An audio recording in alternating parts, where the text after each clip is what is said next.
क्या आप जानते हैं नुपुर शर्मा का वो बयान क्या है जिसकी वजह से विश्व में भूचाल आ गया, कानपुर में दंगा भड़क गया और पूरे भारत में देश में जगह जगह दंगे भड़क रहे हैं।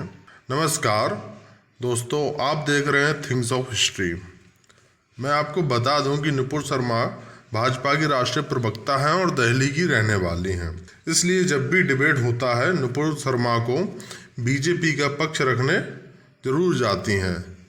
वही हुआ था 26 मई को टाइम्स न्यूज़ चैनल पर।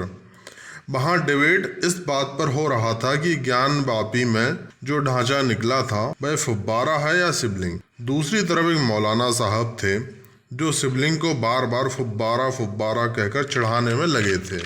और इसी बात पर नुपुर शर्मा ने कहा कि जिस तरह तुम शिवलिंग का मजाक उड़ा रहे हो उसी तरह मैं भी मजाक उड़ाऊं क्या, कि उड़ने वाला घोड़ा उड़ने वाला तोता पृथ्वी समतल है।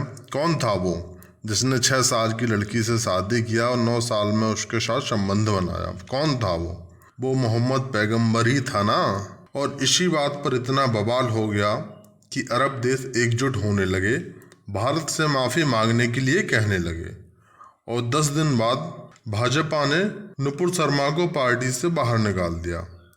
सोचने वाली बात यह है कि नुपुर शर्मा ने 26 मई की डिबेट में यह बात कही थी और इसके बाद के एक इंटरव्यू में उन्होंने ये भी कहा था कि उनसे कहा गया है कि आप चिंता ना करें, आपके साथ सब लोग हैं।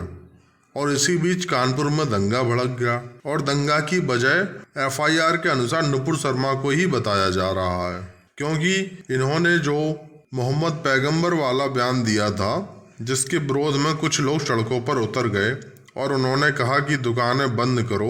जब दुकानदारों ने यह बात नहीं मानी तो पत्थरबाजी चालू कर दी। इसके बाद कानपुर में जो कुछ भी हुआ उसे आप और पूरा देश भी जानता है।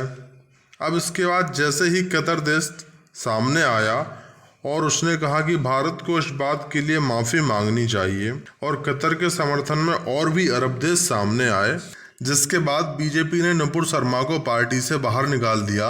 और इतना ही नहीं दोस्तों, नुपुर शर्मा का समर्थन करने वाले नवीद जिंदल को भी बाहर निकाल दिया।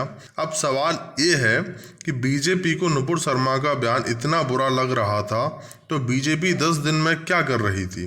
10 दिन से क्या कर रही थी? क्या अपने जग हसाही का इंतजार कर रही थी?